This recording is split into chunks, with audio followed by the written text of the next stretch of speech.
We used to think time was one way. A broken glass never reassembles. This felt like a fundamental rule of life. But we were wrong. Physicists have known, especially since 1928, that the equations say something different. The idea that an antiparticle could be interpreted as a particle travelling backward in time seemed impossible. But experiments in the 27-kilometre tunnel at CERN confirm a truth that forms the basis of this idea. Matter and antimatter are not perfectly symmetrical. Because, at the dawn of the universe, for every 1 billion antiparticles, there was 1 billion and 1 particle of matter. So, thanks to that single leftover particle, you exist today. But that is not the most shocking part. The physics we know is not enough to explain this enormous difference.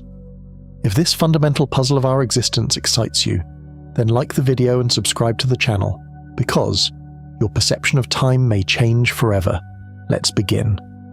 Before we go anywhere near particle tracks, antimatter, or the strange language physicists sometimes use about things moving backward in time, it's worth pausing on something much more familiar.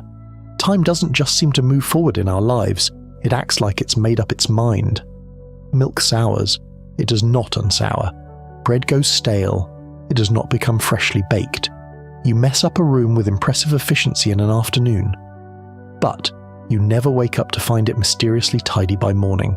Because when you drop a glass and it shatters on the kitchen floor, no one expects the pieces to twitch, reassemble themselves, and leap neatly back onto the table.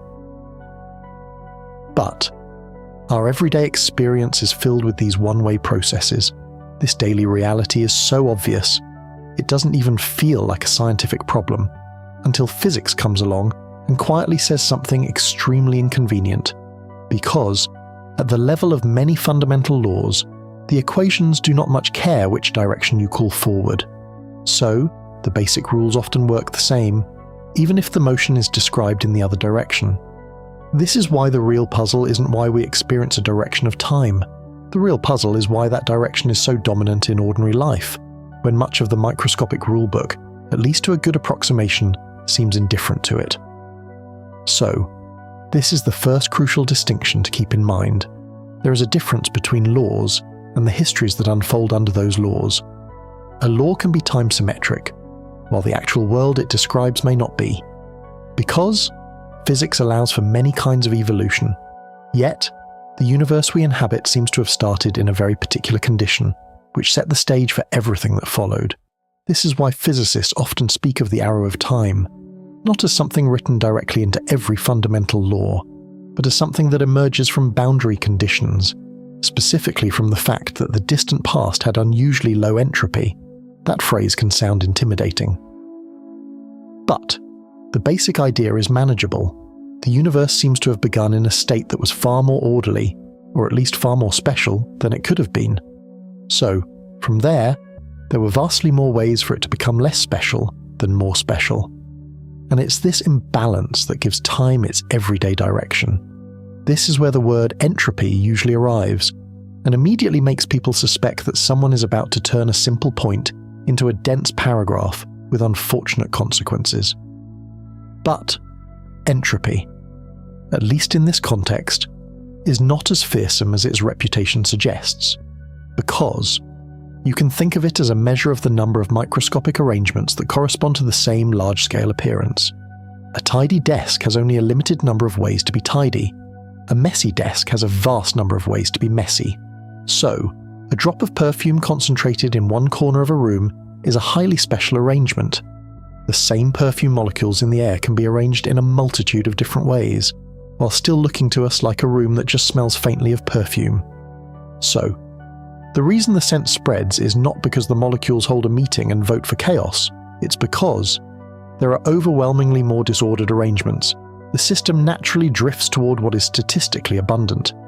This is why coffee cools, smoke disperses, and the back seat of a car acquires a startling regularity of receipts, wrappers, and a single coin. Just consider the possibilities for a single deck of 52 cards. That number is 52 factorial, which is about 8 times 10 to the power of 67. That's many times more than the number of atoms in the universe. So when you shuffle the deck, your chances of landing on a perfectly ordered sequence are practically zero. With billions of disordered possibilities, the system always moves in that direction. And at the heart of what we call the arrow of time lies this statistical inevitability. But this also explains something people often find surprising when they first hear it. The second law of thermodynamics does not say that a decrease in entropy is absolutely forbidden in the same way a square circle is, because it says that for large and ordinary systems, such decreases are so extraordinarily improbable that you should not expect to see them happen on any useful timescale. In principle, the air molecules in your bedroom could all drift into one corner, leaving the rest of the room thin and unbreathable. But, in practice, you should not rearrange your evening to wait for it. The arrow of everyday time is statistical, because it comes from the brute arithmetic of very many particles and very many possible configurations. So, even though the microscopic dynamics underneath may be largely reversible, the irreversibility feels solid and reliable. The laws permit both directions. The probability overwhelmingly favors one, and probability, multiplied by an astronomical number of particles, becomes the kind of practical certainty on which people confidently make tea. But even this answer just pushes the mystery one step back, because it leaves a more troubling question sitting in the corner with its arms crossed. So why was the past so special in the first place? Why did the universe begin in a condition from which entropy could do anything but increase? So, if the world began in equilibrium, with no large-scale gradient to exploit, no significant imbalance to resolve, then there would be no familiar thermodynamic arrow. There would be no long, one-way march from hot to cold, from concentrated to dilute, from usable energy to exhausted dissipation. Because many modern discussions of the arrow of time, therefore, appeal to what is sometimes called the past hypothesis, the idea that the early universe occupied a state of extraordinarily low entropy compared to what was possible. This isn't a decorative add-on, it's what does the heavy lifting. Without a special past, the second law does not give you the lived difference between before and after that structures ordinary experience. It gives no reason for entropy to climb in one temporal direction over the other. What makes this particularly strange is this. The early universe, in terms of its large-scale matter distribution, seemed to be quite smooth. But, to common sense, smoothness might sound like high entropy, like something relaxed, evenly spread, settled. But gravity complicates that intuition, because, in a universe governed by gravity, a smooth distribution of matter can actually represent a very special state. Because gravity has a voracious appetite for clumping. Over time, matter gathers into stars, galaxies, and eventually more extreme objects. So the smooth early universe seems to be a kind of low-entropy starting point from which much more structure and much more entropy generation could emerge. This is why the arrow of time is often tied not just to local thermodynamics in the sense of tea cooling on a table, but also to the larger cosmology in the sense of how the universe began. Your cooling tea and the history of the cosmos are not obvious dinner companions. But, on this question, they sit quite close. But, there is still something unsettling here, and this is the very thing that makes it worth following the road to CERN. If the familiar arrow of time comes from statistics, initial conditions, and big numbers, then maybe it is not the deepest feature of reality.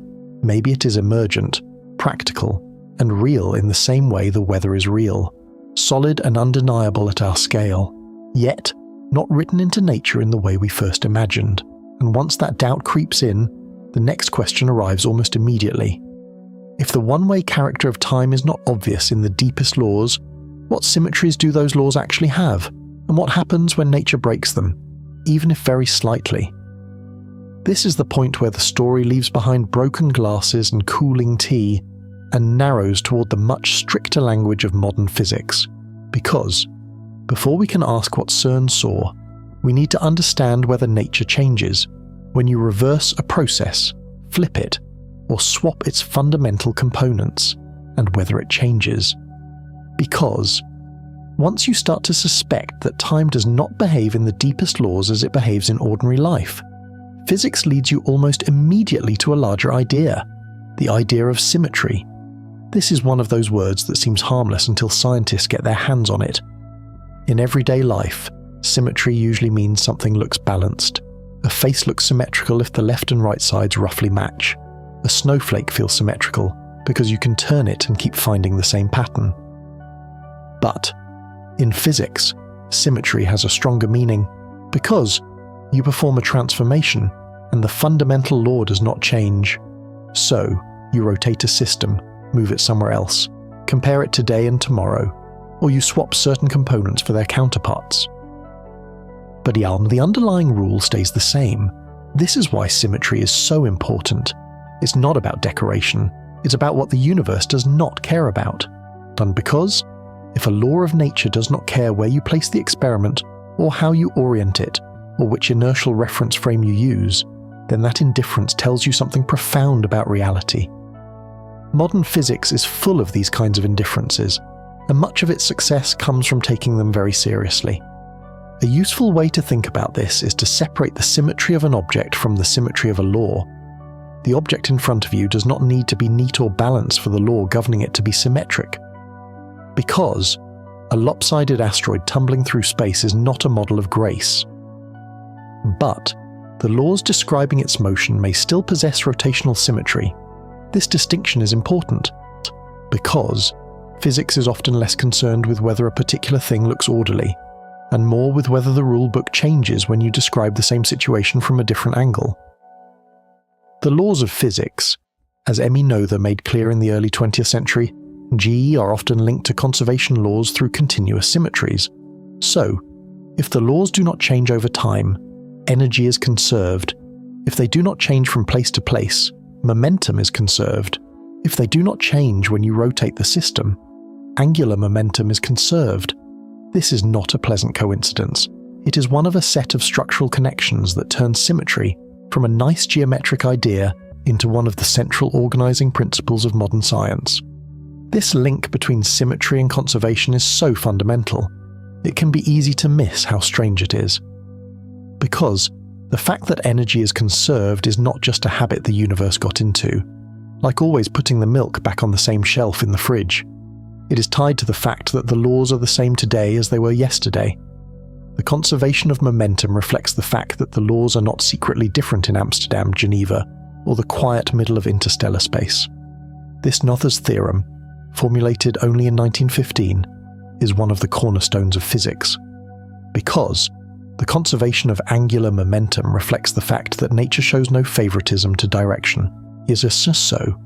If you're spinning an object while standing still, or tracking the orbit of a planet, or trying to understand why an ice skater spins faster when they pull their arms in, you're already relying on these symmetries, whether you realize it or not. Some of the most intuitive symmetries are the continuous ones. You can shift a system in space by a little or a lot. You can rotate it by a small angle or a full turn. You can move the start time of an experiment. These are not all or nothing kinds of changes. They come in a smooth range of possibilities, and that smoothness is what makes them so productive in theory. But there is another important family, and these are the discrete symmetries, the ones that come with more definite switches. And one is mirror reflection, which asks if the laws stay the same when left and right are swapped. Another is the swap between particles and antiparticles, and another is time reversal, which asks what happens when the direction of time in the description is inverted. Because, for a long time, physicists assumed nature would respect most of these discrete symmetries as well. It was a reasonable hope. The universe had already shown a fondness for orderly principles, and a mirror balance, or a matter-antimatter balance, seemed like the kind of thing a sensible cosmos might preserve. But, as it turns out, the cosmos is sensible in some ways, and mischievous in others. One of the great shocks of 20th century physics came in the 1950s, when left-right symmetry failed in the weak interaction. An experiment led by Chien-Shiung Wu studied the beta decay of cobalt-60 nuclei. The results were shocking. Because the electrons were emitted preferentially in one direction, this proved that nature could tell its left from its right. This was not a minor technical correction. It was a revelation that nature, under the right conditions, can distinguish between left and right. It shattered a deeply held expectation, and it forced physicists to be much less sentimental about symmetry. From then on, a symmetry was not something to be assumed just because it felt aesthetically pleasing. It had to be tested. Strangely, this made symmetry even more important. Because the most valuable symmetries are not the ones we admire from a distance, they are the ones we directly challenge. Because when a symmetry survives, it earns our confidence, and when it fails, it points to hidden structure. Later, it was found that a combined symmetry involving the matter-antimatter swap and mirror reflection also failed in certain particle decays, first in kaons and later in other systems. This discovery is one of the reasons why CERN is so deeply invested in symmetry tests today. At this point, symmetry begins to sound like a list of rules the universe keeps breaking when it gets bored. But that would be unfair. Many symmetries remain extraordinarily robust, and some of the most important ones are not obvious on the surface at all. These are often called hidden symmetries, or gauge symmetries. These are a summary that brings all the concepts together. The statistical nature of the arrow of time, the tendency of entropy to increase, the past hypothesis, and now, the concept of symmetry at the heart of physics. As you can see, the one-way flow of time is part of a much more complex puzzle than a simple observation.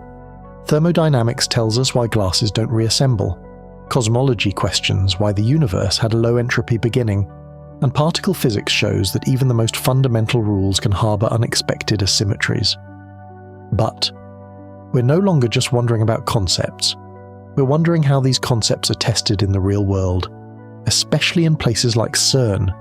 So how do these abstract ideas of symmetry manifest in concrete experiments? How do physicists measure these secret preferences of nature? And most importantly, what are the actual findings? Because ideas like time reversal and the matter-antimatter imbalance are not just theoretical gymnastics. They are hypotheses with measurable consequences that could unlock the deepest secrets of the universe. And now, it's time to go to the place where these hypotheses confront the evidence. Because the story now moves from theory to that concrete reality told to us by collisions, decays, and detectors. It descends directly into the concrete reality told to us by collisions, decays, and detectors. And now comes the real shock. Because when people hear the phrase time reversal in physics, the mind often races to a very dramatic place. It imagines clocks running backward, tea leaves turning into dry leaves, and it pictures physicists at CERN discovering a small outlaw that has slipped the bonds of ordinary chronology and gone to visit yesterday. But the reality is both less theatrical and more interesting. Because when physicists talk about time reversal, they're usually not describing an object literally travelling into the human past. They're asking a stricter question. This question is at the heart of symmetry. If you take a physical process and describe it with the direction of time reversed, do the rules still work in exactly the same way? In other words, is the law indifferent to which temporal direction you call forward? This is the heart of time reversal symmetry. CERN has defined time reversal symmetry in almost exactly this sense, as invariance under the transformation of the sign of time. It is not a promise that the world will run backward for you. Because it is a test of whether the fundamental rulebook notices that you flip the sign of time in the description. But this distinction is more important than it first appears. If you film a swinging pendulum, an orbiting planet, or two colliding billiard balls, and then play that film backward, most of those scenes still look physically plausible. Nothing in basic mechanics immediately cries foul, because many familiar laws are approximately time-symmetric. CERN has noted in its press material on the subject that the classical laws associated with Galileo, Newton, and Einstein do not distinguish between past and future in a simple sense. In the world of microscopic single-particle reactions too, old CERN lecture material notes that thermodynamic complications can often be neglected, and that time invariance holds to a good approximation. This means, in practice, that if a motion is allowed by the law, the opposite motion may be allowed by the same law. This is a very different picture from everyday life, where a broken glass played backward looks absurd. Because ordinary life is governed by thermodynamic irreversibility, layered on top of microscopic laws that are often more balanced than they appear. So, when physics asks if time can be reversed, It does not start with broken glasses and disappointed kitchen floors. It starts with the symmetry properties of the rules. But when you go from that broad idea to the actual transformation, the picture becomes more technical, but still manageable. Under time reversal, you do not take the whole universe and slide it to a different date as if you were turning a page in a journal. The real key is this: quantities associated with motion flip their sign. CERN educational material explains this by noting that position is not inverted in the same way, but time derivatives are. So, velocity flips its sign. Momentum, which depends on motion, similarly reverses its direction, and spin also behaves differently under time reversal. So, the clean, intuitive image is not of an object teleporting to the past, but of a process whose motion is run in the other direction. A ball moving right becomes a ball moving left. A particle with a certain momentum becomes a particle with the opposite momentum. If a process is truly time reversal symmetric, then the reversed version is just as permissible under the law as the original. But if it is not, then the comparison between the forward process and its reversed counterpart can reveal an asymmetry built into the interaction itself. This is a crucial point. Time reversal in physics is mostly not about travel, it is about comparison. It asks whether the universe treats a process and its motion reversed image with perfect fairness. But a small but significant confusion tends to arise at this stage, because people naturally connect time reversal with the arrow of time in everyday life. Yet, these are not the same topic. The ordinary arrow of time is the familiar fact that eggs get scrambled and not unscrambled, that hot tea cools and does not spontaneously heat up, and that yesterday leaves records while tomorrow does not. Some of CERN's lectures on symmetry make this distinction explicitly. They note that everyday experience does not correspond to time reversal invariance, and link macroscopic irreversibility to thermodynamic entropy. But they also stress that in the microscopic world, the question is different. This is why a laboratory observation of time reversal violation is not the same thing as proving that the whole universe is running on a one-way cosmic engine. In the particle case, what is being studied is a small difference between the behavior of a process and the behavior of its time-reversed counterpart. This is a much narrower and more precise question than the broad human experience of before and after. If anything, this makes the subject more interesting. Because it means that nature could allow for a set of asymmetries at the level of particle interactions, while our forward-moving sense of time could emerge from a much larger thermodynamic story. Both are important, but they are not interchangeable. But there is another practical difficulty in this story, a difficulty that makes testing time reversal harder than it sounds. With stable classical systems, you can, at least in imagination, picture the reversed motion and ask if it still obeys the law. But many of the particles that interest high-energy physicists are unstable. They decay almost instantly. You cannot simply record a short-lived meson, play the film backward, and claim you have made a direct time reversal test. B mesons, for example, live for only about 1.5 trillionths of a second. This duration makes observing them incredibly difficult. Nature is not obligated to provide the exactly reversed initial conditions on demand. But this story has a hero, the BaBar experiment at Selak. This experiment used an ingenious method to overcome this problem.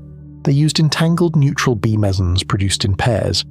Because the two mesons were entangled, the decay of one could be used to understand the state of its partner at that moment. Researchers then compared the transitions between well-defined states and the corresponding reverse transitions. According to SLAC, they found that these transformations occurred much more frequently in one direction than the other. This finding provided the first direct observation of time reversal violation. This finding was so important that Physics World later recognized the result as one of the top breakthroughs of that year. This was important precisely because it separated this question from the older, more indirect reasoning through related symmetries. It was not a matter of watching a particle physically crawl into its past. It was a matter of comparing a transition with the transition that should count as its time-reversed partner, and seeing that the rates did not match. This is a beautifully strict form of asymmetry. It says that in certain weak interaction processes, the universe does not treat the forward and backward transitions exactly equally. So where do these findings leave us? The arrow of time is a statistical result. Time reversal symmetry is a property tested in the fundamental laws. And the BaBar experiments show that this symmetry is directly violated in the weak interaction. This proves that the universe does not have perfect balance. Even at the most fundamental level, there is a slight tilt. But this slight tilt could change the entire story of the universe. However, the emergence of this asymmetry in one place is only one piece of the puzzle. Scientists are now wondering, where else is this asymmetry hiding? And more importantly, are these asymmetries large enough to explain why our universe is made of matter? Because the next step is to descend into an arena where these small asymmetries can lead to massive consequences, namely, that cosmic battle between matter and antimatter. And because, if time itself is not perfectly symmetric, perhaps the most fundamental building blocks it creates are also not perfectly symmetric. And if that idea sounds like a deep insult to symmetry, the universe quickly says that symmetry and particle physics are often more subtle than a single transformation. Because time reversal stands alongside two other discrete transformations at the heart of modern physics. One swaps particles with their antiparticles, the other flips left and right, as if seen in a mirror reflection. CERN educational material treats them together, because nature can violate one or two of them while still respecting a deeper combined symmetry. SO, the combined charge parity time theorem tested through precise comparisons of matter and antimatter states in experiments like alpha and base at CERN, states that any local Lorentz invariant quantum field theory must remain invariant under the successive application of all three. CERN educational material summarizes this theorem directly, and the alpha collaboration explains its practical consequence in a very concrete way, saying that hydrogen and antihydrogen should have the same spectrum if the theorem holds. So, even when time reversal on its own is violated in certain weak processes, it does not mean the whole structure has collapsed into chaos, because it means the symmetry bookkeeping has to be done carefully, because nature can maintain a deeper balance while allowing certain parts to be slightly out of line. But this is where the colloquial phrase backward in time becomes particularly dangerous. A time reversal test in physics does not usually ask if a later event caused an earlier one, and it does not on its own imply the kinds of paradoxes beloved of science fiction. Because causality in the ordinary sense remains firmly in place. The detectors record signals after the particles are produced. The analyses are done after the data is collected. A weak interaction process that violates time reversal symmetry does not send a message to the past. It shows that when you make the appropriate reverse comparison, the universe assigns it a slightly different behavior. It is a much more subtle kind of strangeness. This is one reason why the phrase particle moving backward in time can be so misleading. In the technical language of quantum field theory, there are interpretations and diagrammatic descriptions in which antiparticles can be treated in ways that look like particles moving backward in time. But that is not the same thing as a detector watching cause and effect unravel. For now, what matters is to separate three ideas people often confuse: time reversal as a symmetry operation, the thermodynamic arrow of time in daily life, and actual time travel in the popular sense are not the same thing, even if the headlines insist on introducing them at the same party. There is another discovery that sharpens this distinction: the kaon experiments at CERN. Neutral kaons helped prove at CERN that time-related asymmetry was real. The CPL-EAR experiment compared the decay rates of neutral kaons and antikaons. The results were clear.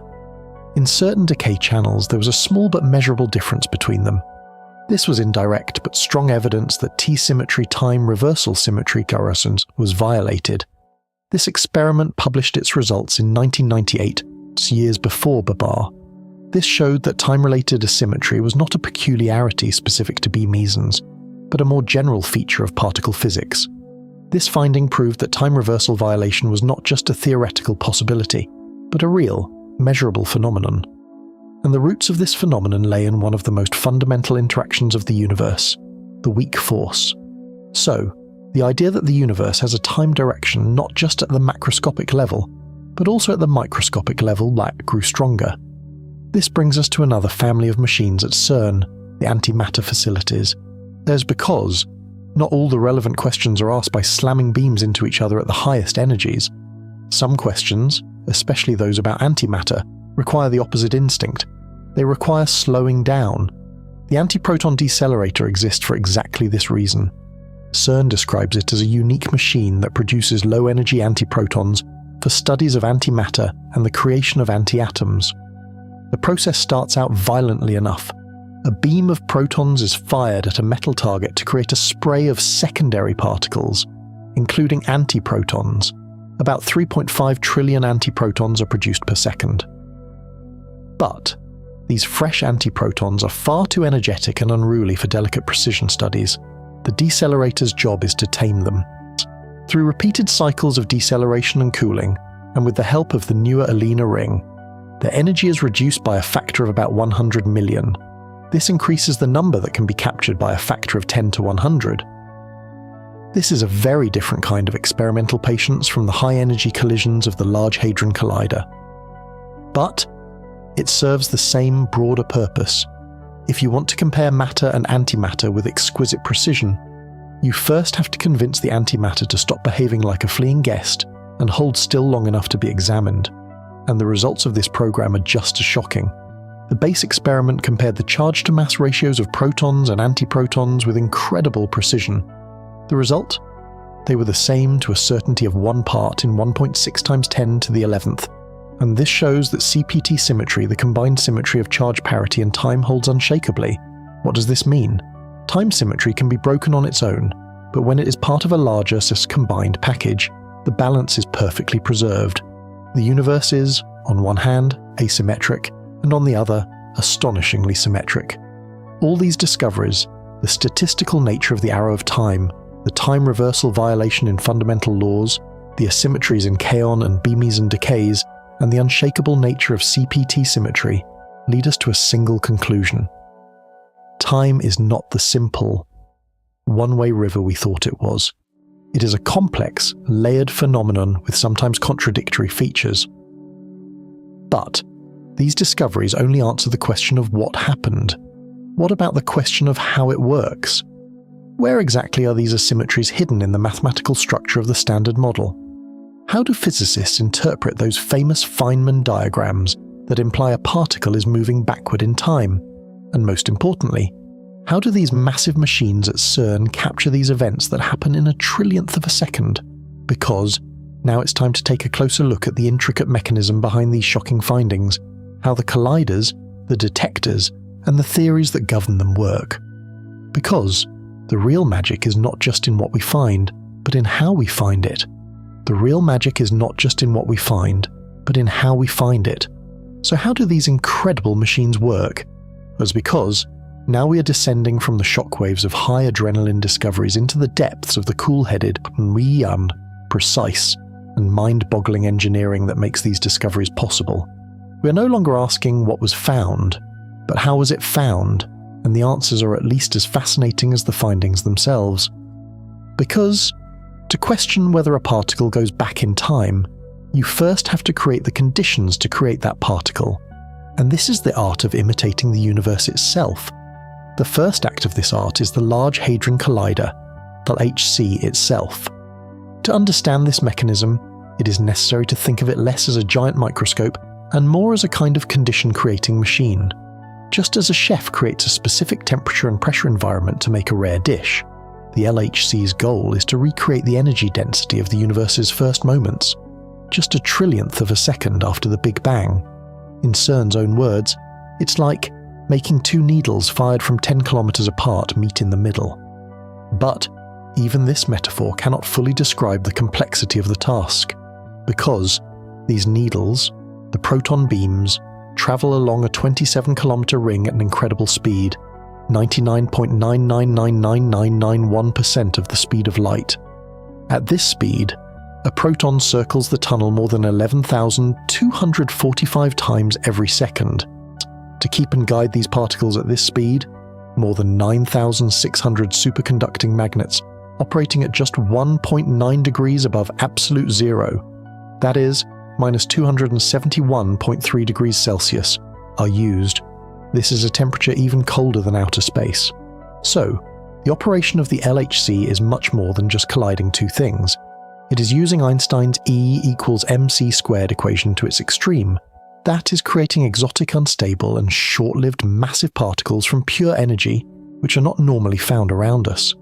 This is a giant leap compared to older, lower energy colliders, because while old machines tried to break what exists, the LHC tries to create what has never existed. The particles predicted by theory but which nature only reveals in the most extreme conditions. This is why it is so effective.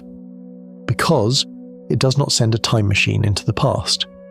But it brings the conditions of the past to the present, and under those conditions, particles that can answer our most fundamental questions about time and symmetry appear for a moment. But a collision is just a beginning. Capturing the evidence that emerges in that instantaneous burst of energy requires a completely different expertise. And this is where the second mechanism comes in, the detectors, the crime scene investigators. It is very important to understand that an LHC detector is not a camera. A camera records an image of an event. But most of the particles created in the LHC are so short-lived that they decay much faster than any camera could photograph them. And for example, a B-meson containing a beauty quark exists for only 1.5 picoseconds, 1.5 trillionths of a second. So, detectors analyze the aftermath of an event instead of seeing it. Just as a detective reconstructs an event from the footprints, fingerprints, a spilled glass, and a dropped receipt left behind without ever seeing the criminal. Giant detectors like ATLAS and CMS solve this with a layered structure. The innermost layers, the trackers, detect the curved path a charged particle leaves in a magnetic field. The radius of this curve gives the particle's momentum. The outer layers, the calorimeters, stop the particle when it enters and measure its energy. At the very outside are the muon chambers, which only very penetrating particles like muons can reach. And millions of small electrical signals from these layers are combined by powerful computer algorithms. But this is like night and day compared to old bubble chamber photos. Bubble chambers left beautiful, directly visible tracks of particles. But they were slow and could only record a few events per second. At the LHC, there are up to 1 billion collisions per second. So, modern detectors are built on interpreting and reconstructing rather than seeing. This is why they are so effective. Because they allow us to logically recreate a world we cannot see directly, based on the echoes and shadows it leaves behind. They capture not the particle itself, but the unique signature created by its decay products. And that signature is enough for us to understand what was once there. But not all detectors are created equal. And for questions like the matter-antimatter asymmetry and time symmetry violation at the heart of our story, a general overview is not enough. Specialization is required. This is where the third critical mechanism comes in, LHCb, the specialized forward spectrometer. We can think of ATLAS and CMS as 360-degree wide-angle lenses that completely surround the collision point, trying to capture everything possible. They are general-purpose explorers. But LHCb is like a powerful telephoto lens designed to hunt a specific type of particle, particles containing the beauty quark. So, instead of completely surrounding the collision point, it extends along a single arm about 20 meters long and focuses on particles thrown in the forward direction in the collision. Why? Because theoretical calculations and previous experiments have shown that heavy particles like B-mesons containing beauty quarks tend to carry some of the momentum of the initial proton beams and are therefore thrown in a narrow cone along the collision axis. By targeting this narrow cone, LHCb captures these special particles with much higher efficiency than other detectors, where they might be lost in the general noise. This detector, 100 meters underground, is specifically optimized to measure the subtle behavioral differences between matter and antimatter, known as charge parity, CP violation. This makes it different from discovery machines like ATLAS or CMS. They cast a wide net in the hope of finding something new and unexpected. LHCb is a precision measurement device designed to measure a phenomenon predicted by the standard model, but which we still don't fully understand. CP violation, with unprecedented precision. This is why it is so effective. Because by choosing specialized hunting over general hunting, it can collect the massive statistical data needed to search for those tiny cracks in one of the universe's most fundamental symmetries. These mechanisms, the controlled collisions that create the conditions of the universe's first moments, the forensic-like reconstruction that tells the story of invisible particles, and the specialized detectors designed to answer a specific question, make those shocking findings possible. But this is only the story of the hardware.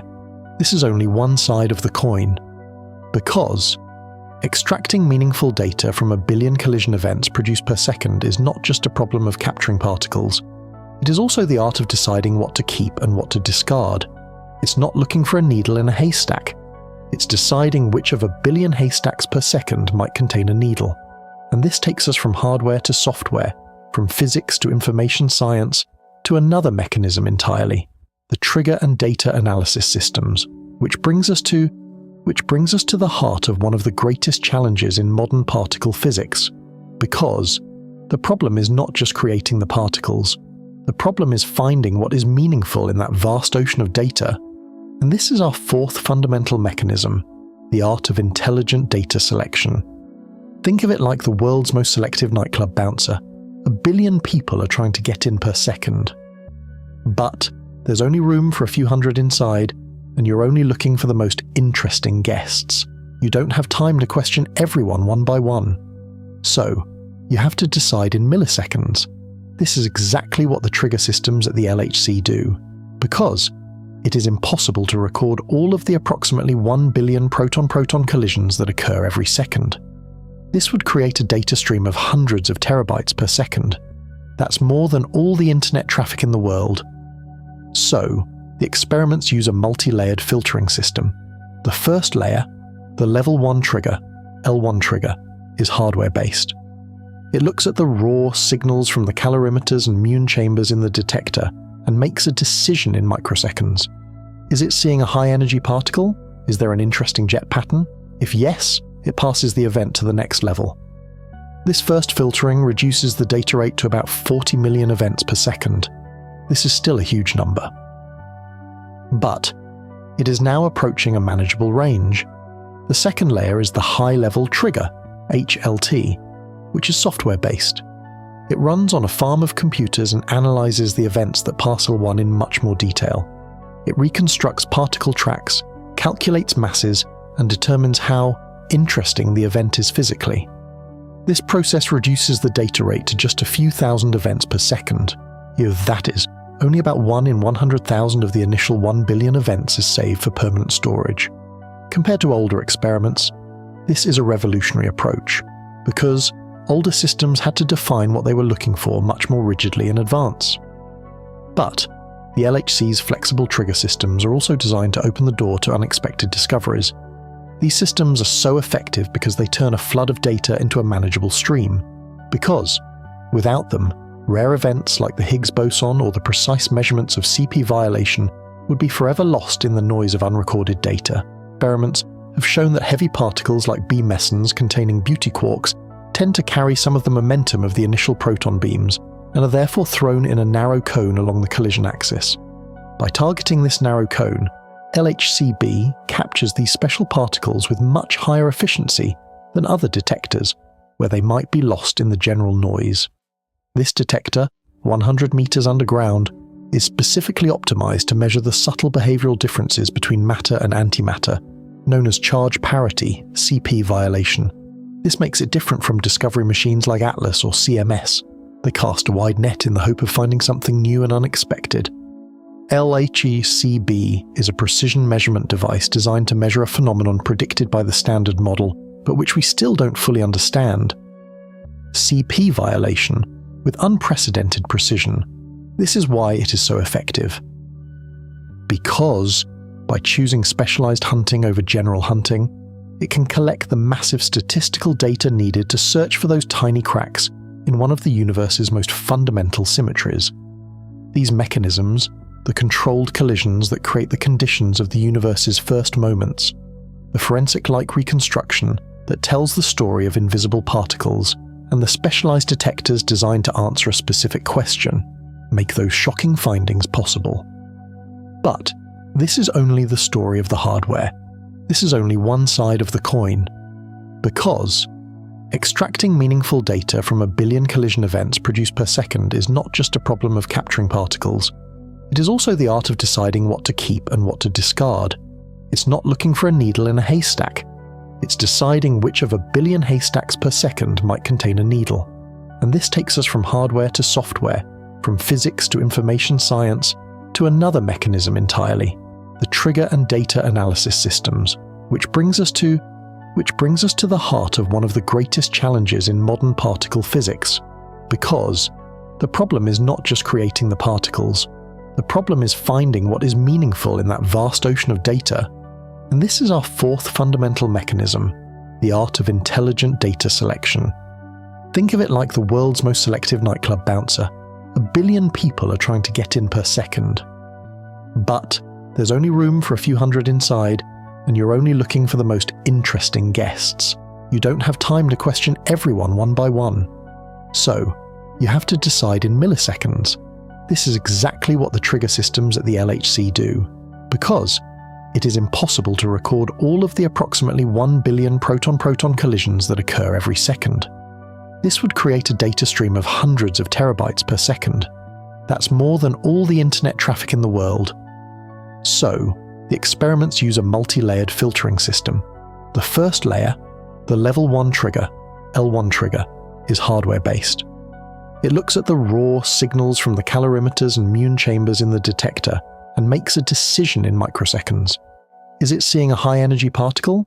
Is there an interesting jet pattern? If yes, it passes the event to the next level.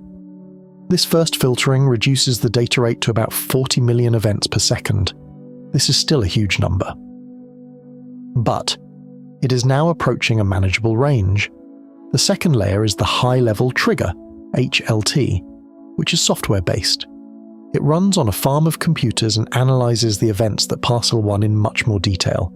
It reconstructs particle tracks, calculates masses, and determines how interesting the event is physically.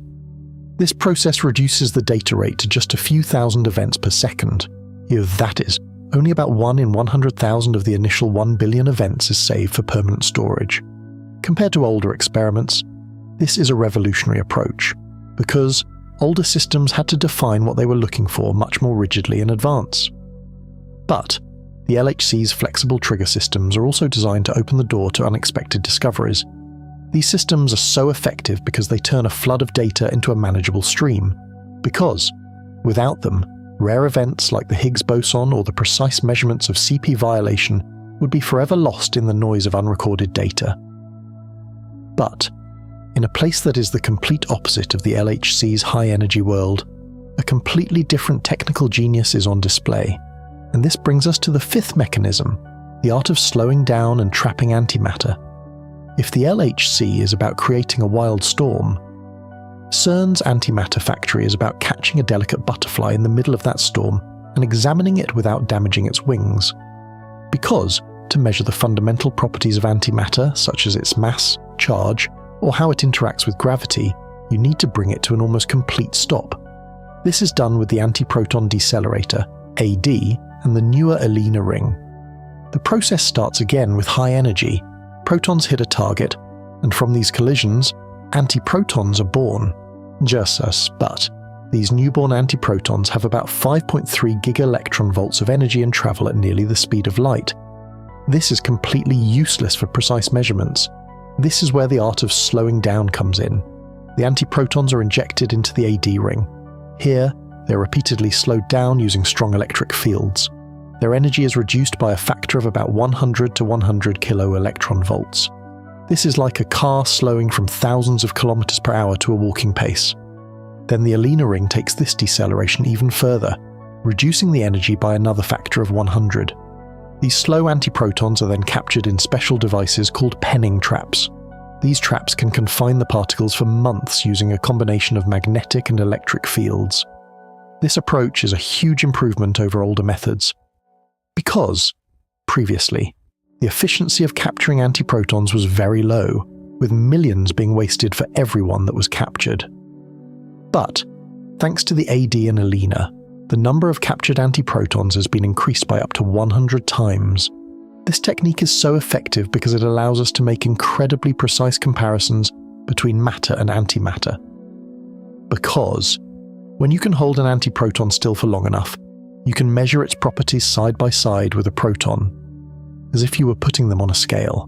And the base experiment did exactly this, finding the charge-to-mass ratio of the proton and antiproton to be the same, with a precision better than 1 part in 2 trillion. All of these techniques bring us to the most mind-boggling, most theoretical mechanism of the story.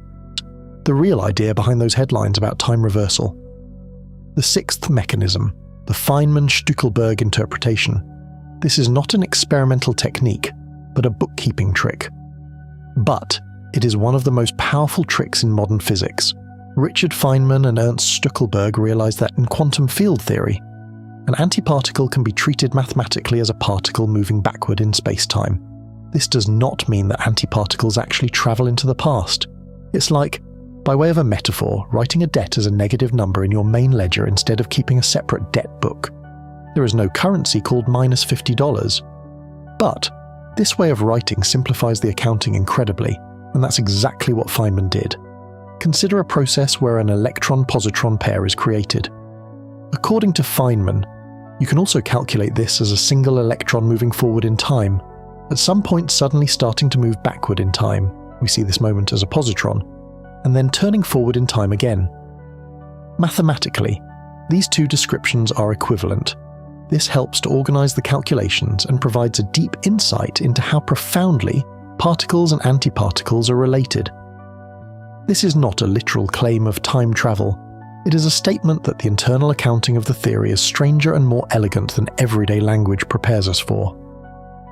But this interpretation explains why the idea of a particle moving backward in time is not just a fantastic fabrication, why it is part of the conceptual machinery of modern physics.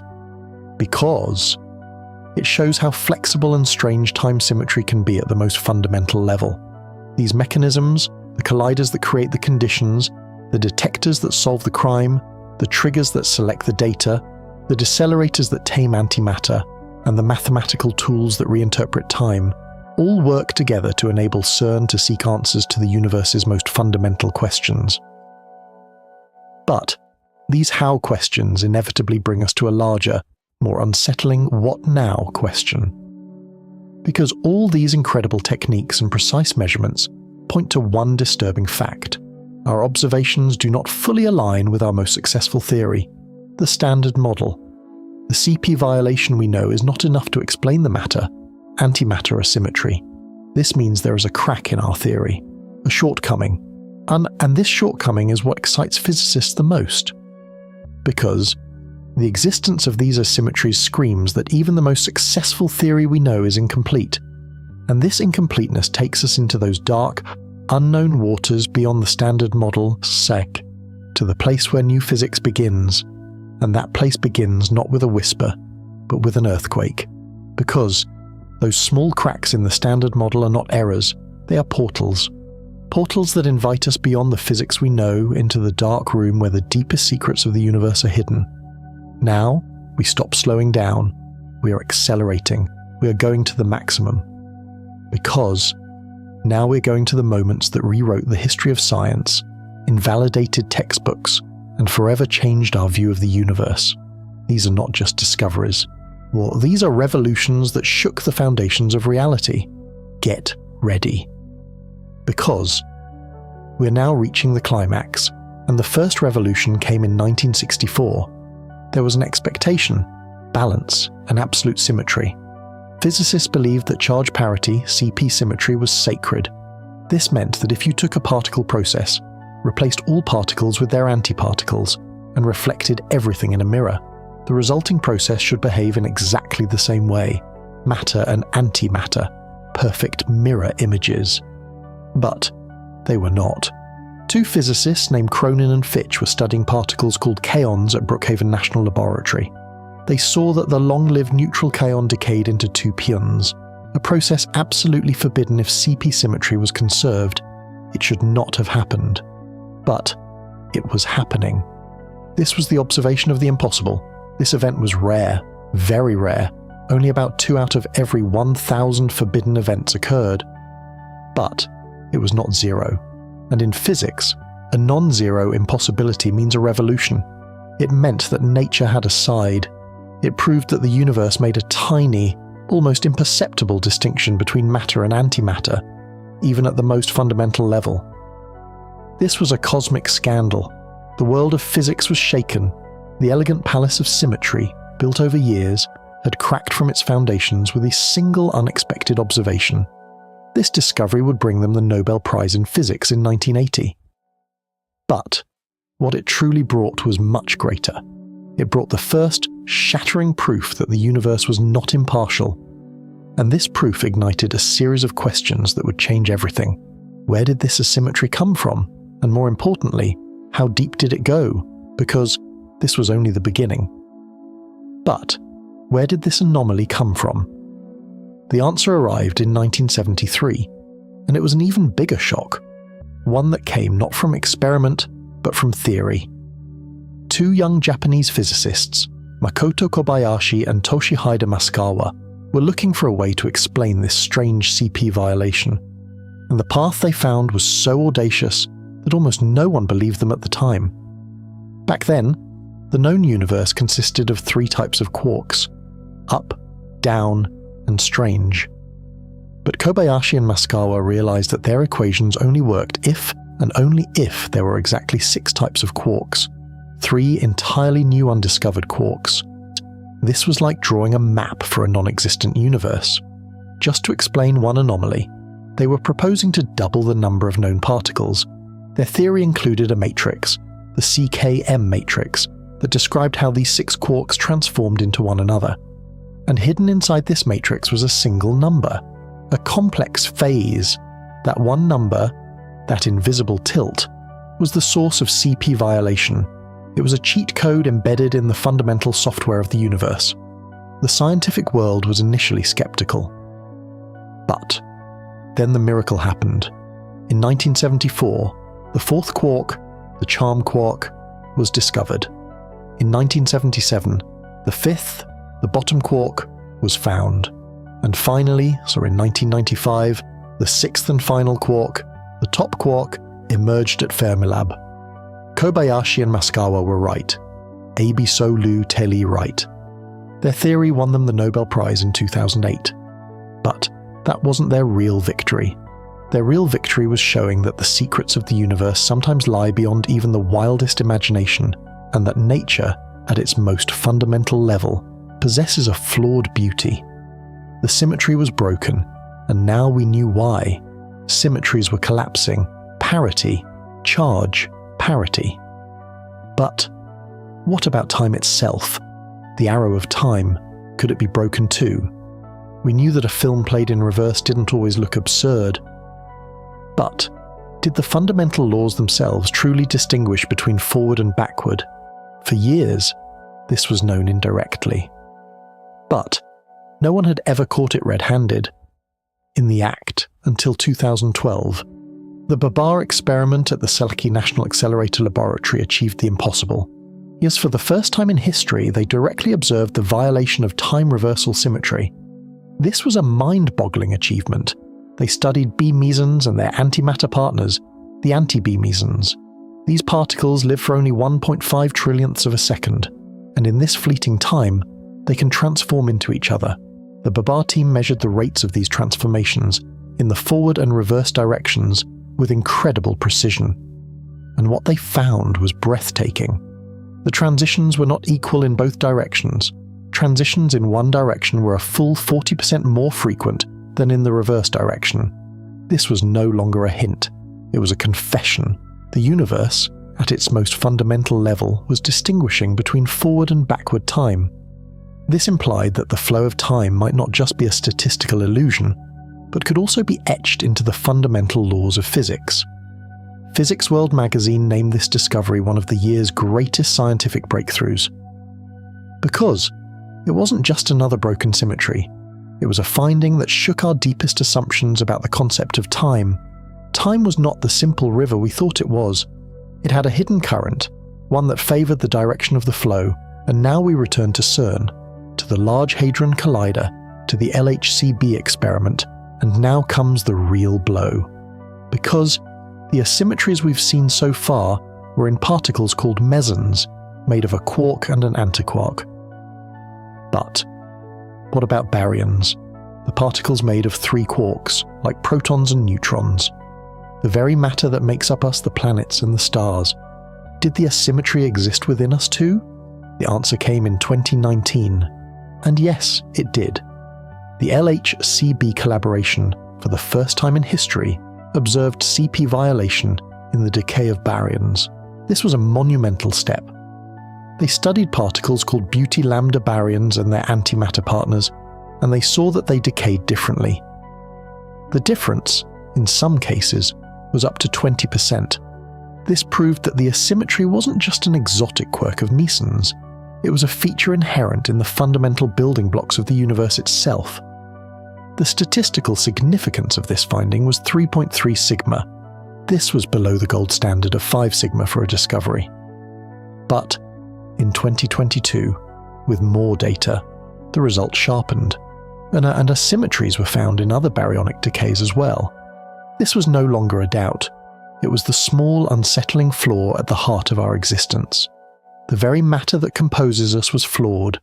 It was not symmetric, and this flaw could be the reason for our existence. Because this was leading us to the final, most epic moment. But all these earthquakes, all these broken symmetries, they all pointed to one monumental mystery. Why are we here? Why isn't the universe empty? Because, according to the simplest theories, equal amounts of matter and antimatter should have been created in the Big Bang, and if so, they should have completely annihilated each other. All that would be left is a cold, empty cosmos filled with radiation. But it wasn't. We are here. Galaxies exist. Stars exist. You exist. How is this possible? The answer is hidden in the most mind-boggling or most incredible record number yet, 1 in a billion. At the beginning of the universe, for every 1 billion antimatter particles, there were 1 billion and 1 matter particles, just one extra, 1 in a billion. When the annihilation began, those 1 billion matter particles were destroyed with 1 billion antimatter particles. They turned into pure energy. What was left? That one. The leftover, the remnant. That is everything in the universe. All the galaxies, all the stars, all the planets, and all the life on them were born from that 1 in a billion, that tiny statistical flaw. This is the ultimate reason for our existence, an imbalance of 1 in a billion. The greatest miracle of the universe is a rounding error. And all these moments, the CP violation in kaons, the audacious prediction of 6 quarks, the broken arrow of time, the asymmetry in baryons, and the 1 in a billion miracle that enables our existence, bring us to one single, unsettling conclusion. The universe we know is the product of a flaw, of an asymmetry, of an imbalance. So what does it all mean? Because here comes the biggest shock of all. Even all the discoveries we just listed, all those broken symmetries, are not enough to explain that 1 in a billion asymmetry. The amount of asymmetry predicted by the standard model is billions of times smaller than what is needed. Does this mean there must be a larger, more fundamental asymmetry hiding in the dark, beyond everything we know? Is there an original sin in the universe's software, one we haven't discovered yet, that started it all? Because the missing piece of this equation could be the missing piece of that equation. And so, the search deepens, it accelerates. Because, if the asymmetries we know are not enough to explain our existence, it means one thing: there must be asymmetries we do not know. This brings us to the most exciting, most speculative, and most revolutionary frontiers of modern physics, to that dark ocean beyond the standard model. And the first storm in this ocean comes from the most fundamental comparison between matter and antimatter. Because, at first glance, antimatter seems like a science fiction cliché. It sounds so neat, so symmetric, so perfectly dramatic. For every ordinary matter particle, there is an antiparticle with the same mass and opposite electric charge, and when matter meets antimatter, the pair can annihilate into energy. This looks almost suspiciously elegant in the equations. But This fairness is the very thing that makes the problem so unsettling.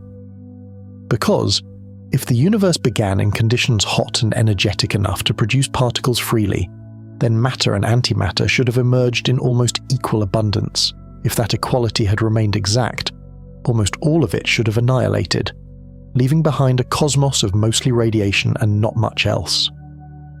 But this is not the cosmos we live in. The stars, the dust, the furniture, this annoying pile of laundry, and the person currently listening to this are all made of matter. The universe is not empty. But just like the antimatter promised by Symmetry is largely missing, CERN's overview of antimatter lays out this puzzle very plainly. The universe seems to contain almost no antimatter at all. And the best current explanation is that after the Big Bang, some unknown mechanism created a tiny surplus of matter, roughly one extra matter particle for every billion antimatter particles. When the rest annihilated, that surplus remained. That tiny surplus is one of the greatest examples of how something small can change everything.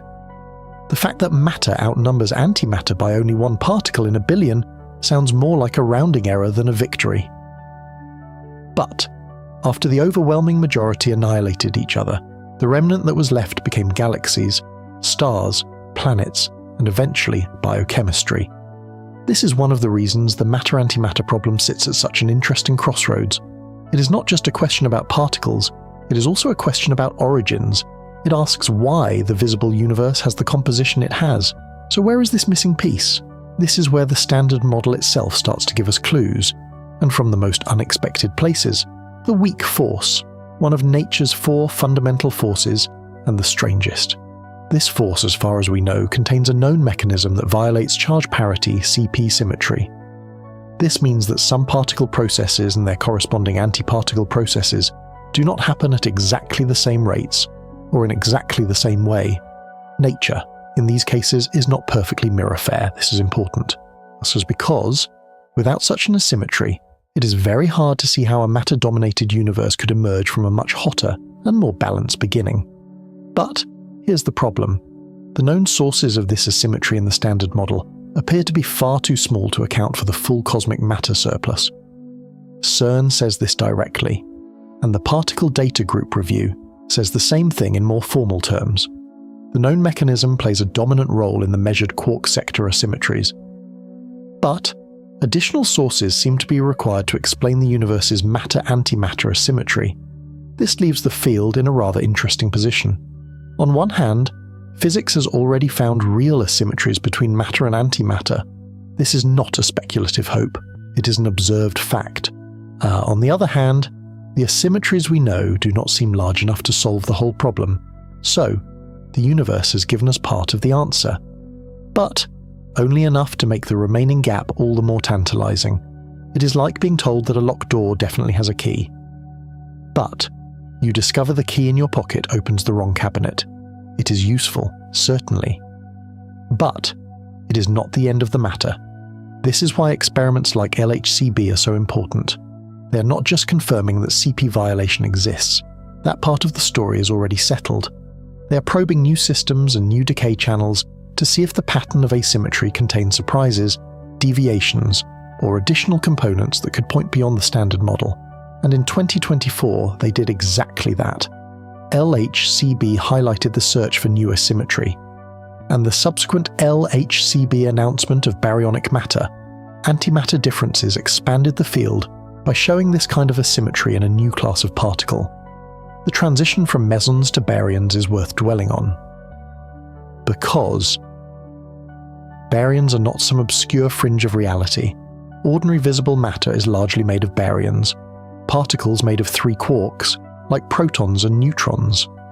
So, when LHCb reported evidence for and then the observation of CP violation in beauty baryons, it was not just adding another item to a collector's shelf, it was extending the map of known asymmetry into territory more directly connected to the composition of the visible world. In 2025, CERN's public-facing explanation of the result explicitly identified CP violation as one of the essential ingredients needed to explain why today's universe is made of matter with almost no remnant antimatter. This does not mean the baryon result solves the cosmic puzzle on its own, but it does mean the universe has now revealed its slight preference in another major family of particles, which makes the mirror feel more generally and convincingly flawed. But there is a beautiful frustration in all of this. The more precisely we compare matter and antimatter in some contexts, the more perfectly they seem to match. The more carefully we study certain weak decays, the more clearly the asymmetries emerge. So, the story is not that the laws treat matter and antimatter as entirely different species, nor is the story that they treat them as completely interchangeable in all respects. The reality is more delicate. In many static or spectroscopic properties, the mirror is astonishingly faithful. In certain interactions, especially those involving the weak force, the mirror has a small but undeniable tilt. This is one of the reasons the matter-antimatter problem has survived for so long. It is not a noisy contradiction. It is a quiet disagreement between two kinds of evidence. The precision symmetry tests tell us the overall framework is profoundly balanced. Cosmology tells us the outcome is visibly unbalanced. Particle decay studies tell us that smaller asymmetries are real. The remaining task is to determine whether those known as symmetries, perhaps amplified under the right early universe conditions, are enough, or whether a deeper source still lies hidden. All these discoveries, these broken symmetries, and these unsettling gaps bring us to a point where it is now time to slow down and think. As the adrenaline of the climax slowly recedes, deeper, more philosophical questions remain. All this rushing, all these collisions, all this data, so what does it all mean? Because this is not just a story about particles, equations, and symmetries. This is a story about us. It's a story about the fragility of our existence, and it's a story about our place in the universe. We have learned that the one-way flow of time may not be an illusion, but a feature etched into the fundamental laws. We have learned that we owe our existence to a 1 in a billion cosmic flaw, and we have learned that even the most successful theory we know is incomplete, that a greater truth is hiding in the darkness. So what does this mean for us? How does the idea that a particle can go back in time affect our thoughts on causality and free will? How does the fact that the universe is fundamentally asymmetric shape our philosophical views on order and chaos? Because we're no longer just talking about physics, we're now talking about existence itself, and in this conversation, there may be fewer answers than questions. But maybe that's the point, because this story leads us not to the ultimate truth, but to the ultimate question. What does it mean to be human in this strange, asymmetric, flawed but beautiful universe? And the answer to that question, lies, perhaps not in a physical measurement, but in a change of perspective. And now that moment has come. It's time to stop and think, time to listen to the quiet, deep whispers of the universe, away from the noise of high adrenaline discoveries. Because we now face the most important question. What does it mean to be human in this strange, asymmetric, flawed, but beautiful universe? Because the ultimate answer CERN gives us is not the mass of a particle or the rate of a decay. The ultimate answer is a series of paradoxes, and within these paradoxes, we can find our place in the universe, that small but meaningful place. And the first paradox is perhaps the most overwhelming. We ask this. While being incredibly small, part of something incredibly large. On one hand, we are a species that collides almost massless protons, moving at nearly the speed of light in a 27-kilometer tunnel at a temperature just 1.9 degrees above absolute zero, making them circle more than 11,000 times per second. On the other hand, this entire colossal effort is to solve the secret of something that exists for less than a trillionth of a second, something smaller than a millionth of a quark inside a proton. How can our greatest technology strive so desperately to seek the smallest truth? This is the tragic, but also beautiful reality of being human. Tragic, because it reminds us of our impotence against the fundamental scale of the universe. We can never physically enter the world of that quark inside a proton. We can never directly experience that moment of collision, that burst of energy. We are always outside, observers behind the glass, trying to interpret the indirect clues whispered to us by the detectors. Our distance to that most fundamental reality is like an insurmountable abyss. We are giants in a world that even our most powerful microscope sees as blurry. But here comes the but moment. Because, yes, we can never enter that world. But we can understand it. We can imagine it. We can speak its language, mathematics. We are the only species that can recreate in our equations, in our simulations, and in our theories, a reality we cannot physically reach. This means our smallness is not a weakness, but a strength. Precisely because we do not belong to that world, we can look at it from the outside and understand its rules, its symmetries, and its asymmetries, and so are you. Or you are a part of this vast, seemingly incomprehensible universe. But you're also a part of this incredible collective effort, this project of humanity, trying to understand that universe. Your mind is as much a part of this project as that 27-kilometer tunnel, as those superconducting magnets, as those giant detectors, because you are asking yourself the same questions that those thousands of scientists working at CERN are asking. How does this work? What does this mean? And this is our greatest power, our desire to understand what we cannot reach. And this brings us to a second, more personal paradox. We are, while being a cosmic nothing, at the center of everything. On one hand, in the 13.8 billion year history of the universe, our average 80-year lifespan is less than a blink of an eye. In that vast ocean of time, we are just a foam that glitters for a moment on the surface. In that billion-year war between matter and antimatter, we are just an afterthought. We are a result of that 1 in a billion flaw, that cosmic rounding error. On the other hand, that entire 13.8 billion year history, that matter-antimatter war, those symmetry breakings, have all led to one single result: your existence, your consciousness, your ability to read these lines, think about these concepts, and ask, who am I? How can a cosmic coincidence also be the source of the deepest meaning? This is the tragic, but also magnificent, reality of existence. Tragic, because it reminds us how temporary we are. The arrow of time works not just for particles, but for us too. Milk sours, bread goes stale, and we grow old. And we cannot reverse the arrow. We cannot bring back yesterday. We are travelers on this one-way journey, existing for a limited time. But here comes the but moment again. Because, yes, we are here for just a moment. But that moment is ours.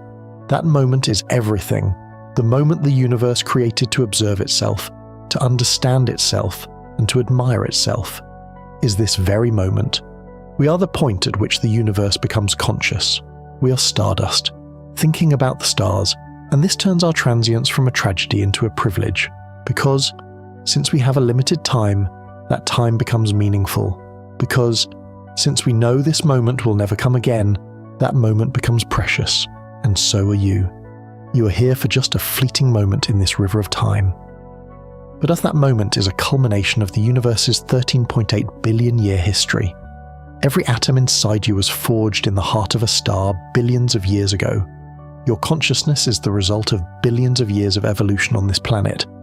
You are not just a result, you are a climax, and you have the opportunity to spend this brief moment questioning the deepest secrets of the universe, seeking meaning and admiring beauty.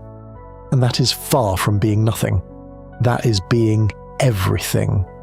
And this leads us to the third and perhaps most poignant paradox. We are, so while being all alone in the universe, more connected to each other than ever before. On one hand, it would take our fastest spacecraft 75,000 years to reach even the nearest star, Proxima Centauri. The nearest galaxy, Andromeda, is 2.5 million light-years away. The diameter of the observable universe is 93 billion light-years.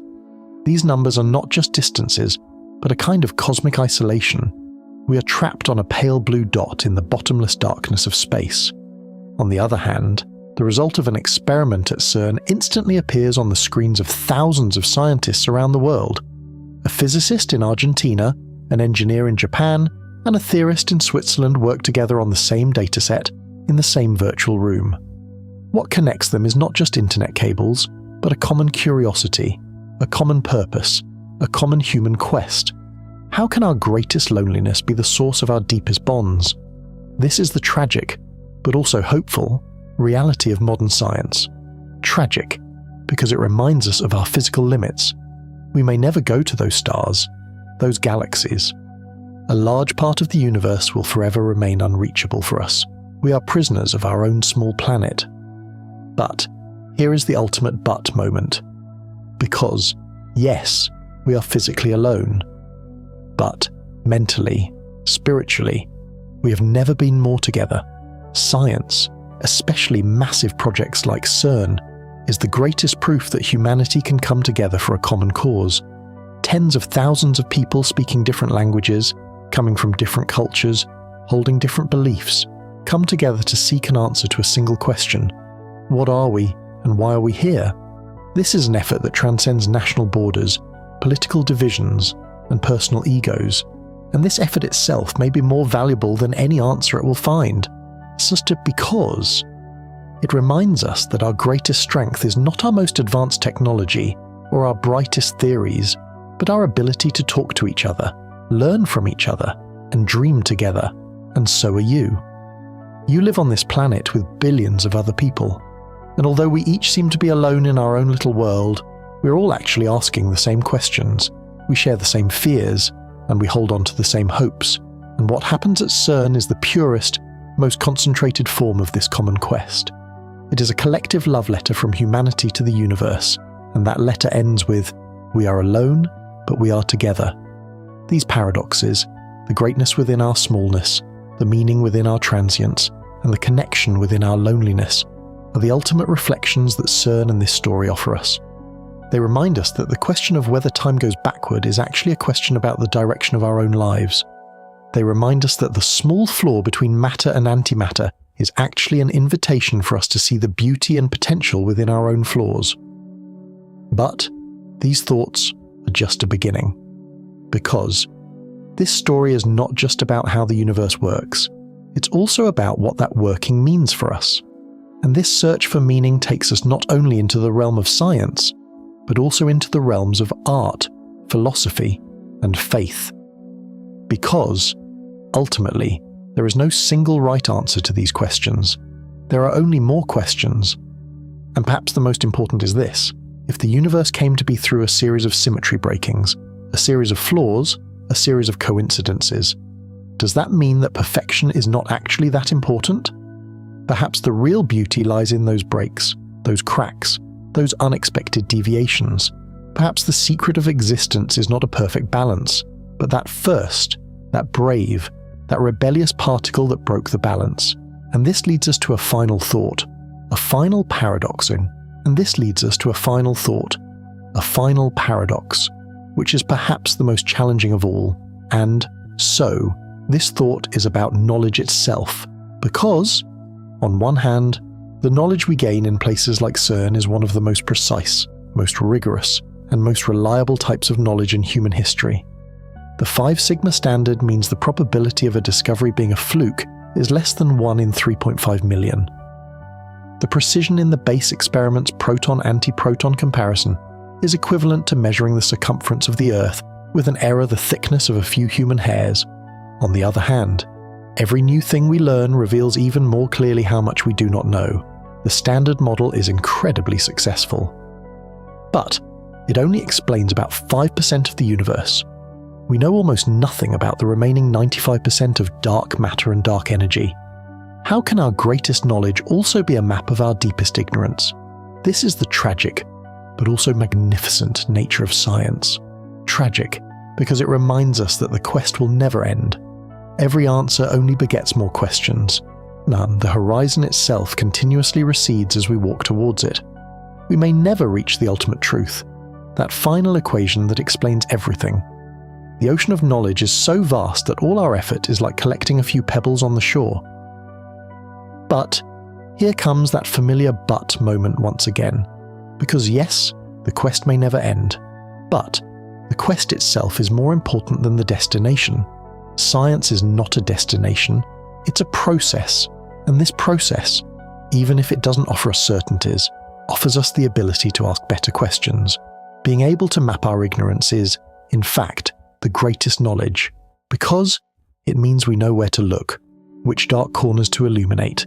This protects us from hubris and keeps our curiosity alive, Knowing what we don't know is the purest form of knowledge. And so are you. You too experience moments in your own life where everything you know reminds you of how much you don't know, and this can frighten you. It can make you feel inadequate. But it can also make you more curious, more open-minded, and more humble. Because the process of learning is not just about accumulating information. It's also about developing our capacity for wonder. And if there's one thing CERN has taught us, it's that the universe is filled with more wonderful secrets than even our wildest dreams can imagine. And the path to these secrets passes not through certainty, but through that sweet, that productive, that endless curiosity.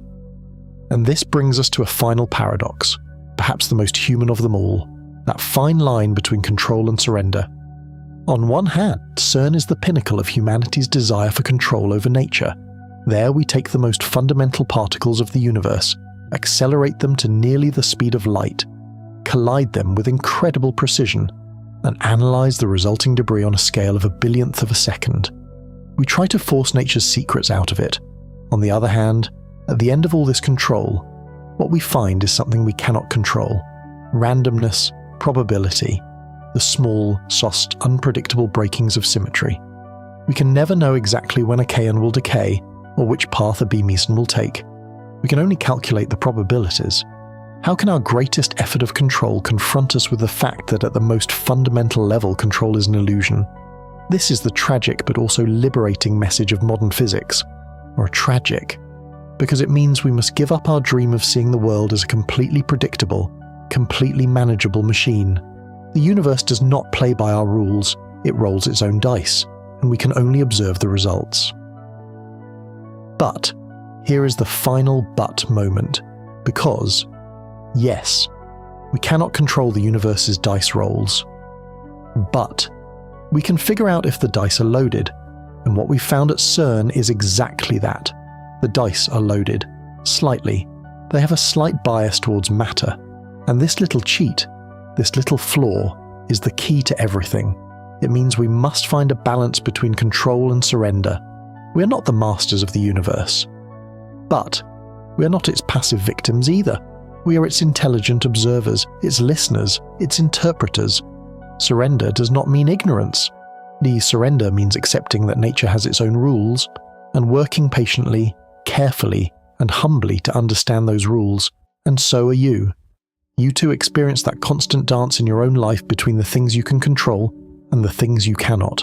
And this dance can be frustrating at times. But it can also remind you of what is truly important.